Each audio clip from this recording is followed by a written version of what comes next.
That may be the greatest catch I've ever seen in my life. Okay, so let's go through and let's look at some undervalued players. We did this with the overvalued side where we compared our dynasty rankings over there on Patreon compared to what you actually have with DLF ADP. The reason we're doing this is because I find that a lot of times I'm talking dynasty. We're doing so in our Discord chat. We're getting in mock drafts with the people on Patreon and kind of in our own little bubble. I mean, at this point, there are over 20 flock Patreon Dynasty leagues. I'm playing in every single one. So it's hard for me to kind of separate the value of a player like Trey Lance in a flock Patreon league versus what he would cost in just a regular overall dynasty league that I'm sure the majority of people watching this video are playing in. I know that a lot of people watching this video aren't in our own little bubble. So we're going to step outside of that. We're going to go to a different site, use their ADP, compare that to my rankings and see where I am higher and where I am lower on those players. We've already covered the overrated running backs, wide receivers, quarterbacks, tight ends. Now we're going to go over the underrated players starting in this video with quarterbacks and tight ends. Tomorrow we'll get running backs. The next day we'll get wide receivers. So please, for the love of God, if you have not done so already, go down there, drop a like, leave a comment, and most importantly, subscribe to this channel. I think that should be it. Let's go through and let's dive into the quarterbacks here. And let's start it off with a quarterback that we called a buy high candidate at the beginning of the season. It was more so about selling those young options. But this is Matthew Stafford. So if you pull up our rankings, we have Matthew Stafford ranked as a top 10 dynasty quarterback right behind the combination of Trey Lance and Deshaun Watson. We'll get to Deshaun Watson a little bit later in this video. But if you're comparing this to DLF ADP, let me go and pull this up real quick. You actually have Matthew Stafford as the quarterback 15. And in those rankings, you have Matthew Stafford behind some quarterbacks that I simply can't get behind. I mean, Trevor Lawrence is the perfect example.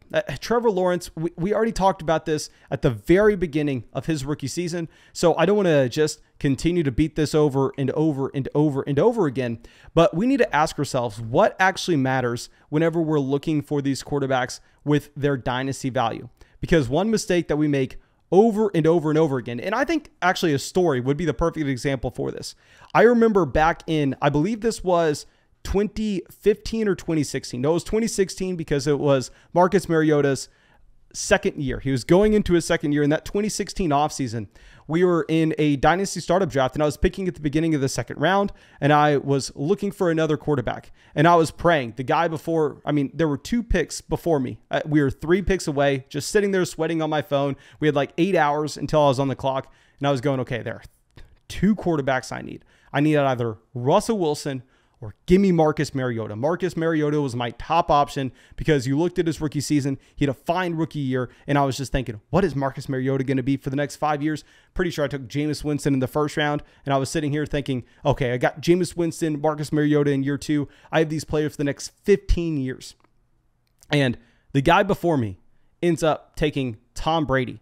And little old young college Mason goes in the league chat and is like, this bum, what are you doing taking Tom Brady? LOL. Does this guy know what he's doing? And Tom Brady has an ADP of like 2 rounds after where he actually went. And the guy just said, hey, I don't care about age at the quarterback position. Tom Brady's my best guy. And I'm sitting there laughing my ass off going, Tom Brady's almost 40. Okay, we see how that plays out. He gets probably 4 years of quarterback 1 production from Tom Brady. And I get diddly from Marcus Mariota. And of course, a big reason why that did not work out is because Marcus Mariota did not work out in the NFL. But that's not necessarily the point of the story. The point of the story is more so that those quarterbacks, and I know Brady is an outlier example. You can look at Ben Roethlisberger. You can look at Aaron Rodgers. These guys making it to when they're 39, 40 years old. I mean, age simply does not matter at the quarterback position. And those guys that you were taking at the very beginning of their NFL careers, good luck predicting the next Phillip Rivers, the next Drew Brees, the next Peyton Manning, the next guy that's going to be able to start for 15 years. It's so damn hard to figure out what's going to happen this upcoming season. To think that you can predict beyond that is almost ludicrous. So I'm looking at a player like Matthew Stafford. I believe he's about to turn 34. Maybe he's 33 still. Regardless, 33, 34. He has 5 years left until he's at that Ben Roethlisberger age. It's 5 years left. And if we're looking at Trevor Lawrence And Trevor Lawrence is a quarterback that, of course, you can blame so much on the coaching staff, on the situation, and he was arguably set up to fail his rookie season. But with how bad he was as a rookie, with whether you're looking at his points per game from a fantasy football perspective, and let's just pull this up to have, a couple laughs here. This format that I'm looking at in particular, Matthew Stafford, the quarterback, 9 with 21.6 points per game. Trevor Lawrence, on the other hand, the quarterback, 35 with 13.9 points per game. A massive gap between those two options. So if you're telling me I'm getting 5-6 years from Matthew Stafford and Trevor Lawrence has to close the gap of 8 PPR points, give me the older guy. Give me the guy that's going to give us production right away. And I'm willing to just ride these quarterbacks into the ground. I'm the first person to be selling Alvin Kamara. I'm the first person to be selling Dalvin Cook, to be selling Derrick Henry a year too early. However, these quarterbacks, I'm going to be willing to hold on too late. If we're looking at also DLF ADP, they have Justin Fields ahead of Matthew Stafford. The same thing I'm looking at here. Justin Fields, quarterback, 37 on a points per game standpoint. Are we that much more confident Justin Fields is going to be a starting quarterback in 2025 than Matthew Stafford? If I had to make a bet, I would bet Stafford over Justin Fields in terms of who is more likely to be the starting quarterback for an NFL team in 2025 or 2026. It's a lesson I've had to learn the hard way, but those older veteran quarterbacks, I'm going to take their production right now, and I'm not necessarily going to overrate our ability to be able to project the younger quarterbacks, because I've seen it. If y'all forget, in 2015 and 2016, people thought Jameis Winston was up there with Trevor Lawrence. People thought Marcus Mariota was significantly better than Justin Fields. Regardless, we're going to have Stafford as that top 10 option. And then going over to a quarterback that we already mentioned, right next to him, we're going to have Deshaun Watson. And now Deshaun Watson, I've talked about this before on Patreon, but there's only 2 ways a bet on Deshaun Watson can actually go. You either make the best trade / draft pick in your league this offseason, or the worst trade / draft pick in your league this offseason. If you're in a 12-team Superflex league and you decide to take Deshaun Watson at the 403, there are only 2 ways that can play out. You're never going to be living in a world where you go, oh, let's recap my draft. We took Deshaun Watson at 403, about the correct value. No, like 6 months from now, you're going to know exactly where you stand on that draft pick. And I am always one to decide, you know what? I'm willing to take my shots. I'm willing to take my swings, because fantasy football, while we want to sit here and while we want to act like our drafts, have to go perfect. You have to get every round correct. In reality, fantasy football comes down to, did you get Cooper Kupp? Did you get Jonathan Taylor? Did you get the 1 or 2 players that actually broke fantasy football that year? And if someone has upside to be that guy in the later rounds, I'm going to be all over them. So, of course, with Deshaun Watson, there's an outside chance. And I don't want to say probably, I definitely underrated the possibility of him not playing football last offseason. And I want to address that as a real possibility. But I want to stand by the stance that I have had, saying that the NFL, what their number one priority is, and what we have seen time and time again, is that they are trying to make money. They are trying to get their players in the field, whether that's AP, whether that's Tyreek Hill. They want those guys on the field playing because they will make a lot more money if Deshaun Watson is playing in Denver instead of Teddy Bridgewater. Okay? I think we can all agree with that. So Deshaun Watson, I have him as quarterback 9, because if he is playing, he is right next to Patrick Mahomes and Josh Allen as the quarterback 3 in Dynasty, quarterback 3 in redraft.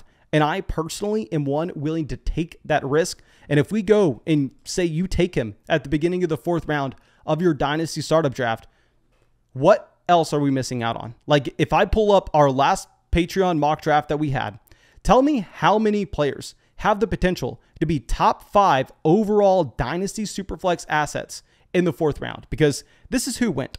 Devontae Adams can't get there next year. Deontay can't get there. Russell Wilson can't. Breece Hall, no. T. Higgins, Antonio Gibson, Austin Eckler, George Kittle, Joe Mixon, Dalvin Cook, Travis Kelce, Kenneth Walker. So of course, I mean, you have a lot of risk in that draft pick or that trade that you're making with Deshaun Watson, but the risk is already baked into the price where I am willing to just swallow it, and I am willing to see how it plays out, to see if we get a top 3 quarterback in fantasy, because every single year that Deshaun Watson has played, he's been right there. If you look at a dynasty value perspective with his historical ADP of being that elite quarterback right next to Patrick Mahomes, whether it's a points per game basis or whether it's just a dynasty value perspective. Okay, so let's pivot over to a couple of cheaper options at the quarterback position that are going to be easier to add. Now, if you're playing in a 1 quarterback league, please, for the love of God, don't go out there. Don't trade for these guys. This is really just going to be for a super flex format. But this is going to be Daniel Jones. Now, with Daniel Jones, I know a lot of people are excited about the new coaching staff coming in. A lot of people are excited that the coaching staff is saying, hey, Daniel Jones is our guy. We are standing by Daniel Jones, and we're going to build this team around him. And while, of course, if you're a Daniel Jones owner, if you're making the argument that Daniel Jones is undervalued, like I currently am, those are going to be things that you hang your hat on. Those are going to be things that you point to and say, hey, look, they said Daniel Jones, their guy. In reality, very similar to what I'm saying with the Jalen Hurts situation in Philadelphia, just because a coaching staff is telling us that doesn't mean we should be treating it as if it's a guarantee. And a lot of people in Dynasty understand this. A lot of people in Dynasty have already gone through and decided, hell, Daniel Jones probably not going to be an NFL starter this upcoming season. It's a little bit funny how we can, as a community, just completely ignore what one coaching staff says about the starting quarterback and then treat the other one as if it's just a fact. Like if we're looking at DLF ADP right now, and of course I prefer Jalen Hurts over Daniel Jones, as I always have. Remember in 2020, nobody liked Jalen Hurts in the 3rd round of 12-team Superflex rookie drafts than I did. Okay, let's put that on there. But to see Jalen Hurts as the quarterback 7 in ADP ahead of Dak Prescott and Trey Lance, and the issue is we're seeing Daniel Jones a quarterback 32, right? So if you're seeing Daniel Jones a quarterback 32, I'm assuming that means everybody here is off of Daniel Jones as a starter this upcoming season. And I will admit that they have, a real chance to go out there and move off of Daniel Jones if they want to, because Chicago decided to trade their 1st-round pick last offseason to move up for Justin Fields. Y'all know how I've always felt about that. But now the New York Giants are sitting there with pick 5 and pick 7. So if they want to bring in Kenny Pickett, they want to bring in Matt Corral, they're going to be able to. They're going to test out these quarterbacks. I promise you, just like Philadelphia, just like a ton of these teams, they're going to be going to pro days for Kenny Pickett, for Matt Corral, for Malik Willis. And they're just going to be seeing if they fall in love with anybody. And it's a real possibility that they bring someone in. But the price point you are paying with Daniel Jones right now, there's pretty much only upside if he is able to start this upcoming season.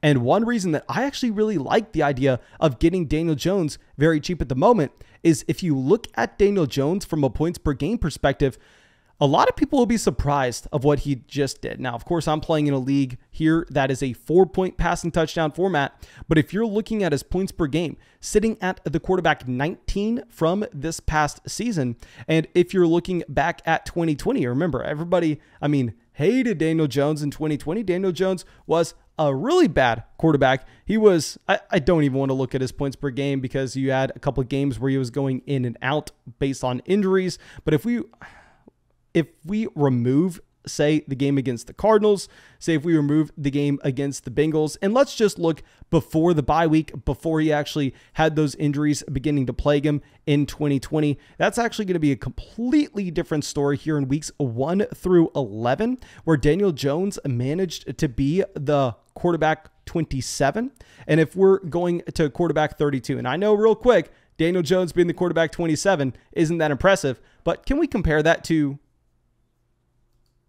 Justin Fields? Can we compare that to Trevor Lawrence? It's very impressive for a young quarterback like that. And if we're going to 2019, his rookie season, if we're looking at after week 1, based on the injury, starting in week 2, Daniel Jones was actually a top 12 quarterback at the position. Now, I know that this is a lot of numbers I'm throwing out. It's kind of all over the place. And Daniel Jones has been very bad through these 3 years. But from a fantasy football perspective, he has been essentially a guy that you can start at your quarterback 2 spot consistently in Superflex, whereas options like Justin Fields, Trevor Lawrence haven't been able to accomplish that. Now, the reason that you see this with Daniel Jones is the rushing upside that he has. And this is a big thing that we talk about all the time. I know a lot of people just want to pretend that Jalen Hurts, Lamar Jackson, those are the only guys with rushing upside in the NFL. But there's a massive difference between being Mac Jones and not being able to pick up a single rushing yard and being Justin Herbert and being able to get to 400. Like here, if you're looking at Daniel Jones from a per game standpoint, rushing the ball, he's been damn effective. In only 14 games, he was able to rush for over 400 yards in 2020. If you're adding that on and say he's able to get to 5 rushing touchdowns, as most quarterbacks that are there at over 400 rushing yards are able to accomplish, some simple math, that's 70 points coming from running the ball. If we multiply 70 times 25 to figure out how many just passing yards say that will be, if we're comparing him to someone like Mac Jones, who's not going to be running at all, that's an additional 1,700, 1,800 passing yards based off of just his cheap rushing production. So if Daniel Jones is able to be the starter for New York this upcoming season, I actually think that he will be a cheap quarterback too that you can acquire in Dynasty, where you've seen with a much worse coaching staff with pretty bad weapons. I think we can all agree that he's already demonstrated the ability to be a quarterback too in fantasy. So I'm willing to go out there, just take a swing on him. If you're looking at our rankings, I have Daniel Jones as the quarterback 23. I have him one spot ahead of Baker Mayfield. That's a perfect example, because if Baker Mayfield's a starting quarterback this upcoming season, you can't play Baker. You can't put Baker Mayfield in your starting lineup. If we're going through and doing this comparison to see where Baker Mayfield has stacked up from his points per game in 2020, Baker Mayfield was a quarterback 3 in fantasy. If we're going to 2021, Baker Mayfield was, I want to say, a quarterback 3. Yeah, a quarterback 3 in fantasy yet again. He was the quarterback 31, whereas you had Daniel Jones as the quarterback 20. The reason is Baker Mayfield, very similar to Mac Jones. They're not going to get there rushing the ball. Daniel Jones can pick up that cheap production. So I'm willing to actually take a little bit of a stab on Daniel Jones later on. And then going over to our last quarterback, we got Jordan Love on this list. And with Jordan Love, I currently have him ranked as the quarterback 27. And I thought that we were, if anything, going to be a little bit lower on Jordan Love. And I want to just take my L. Back in 2020, when we were drafting A.J. Dillon and Jalen Hurts at the beginning of the 3rd round in those rookie drafts, I was also advocating for drafting Jordan Love everywhere. Even in that 2021 offseason, I was saying, hell, let's go trade all our 2nd round picks and let's go get Jordan Love, because the second that he starts in Green Bay, he's going to be worth the 1st. And with Love, I cannot say that now. If Aaron Rodgers gets traded away, I think that you would, find it impossible to go out there and trade Jordan Love for a 2023 1st round pick, because in the spot starts that Jordan Love has had in Green Bay, he has just been atrocious. He has been one of the worst starting quarterbacks in the NFL in those spot starts. But if you're looking at ADP right now, Jordan Love is the quarterback 30, according to DLF. He is going behind guys like Taysom Hill, going behind someone like Tyler Huntley, who I can guarantee you, Jordan Love has a better chance to be starting for an NFL team over Tyler Huntley this upcoming season. So with Love, I'm fine rostering him for now.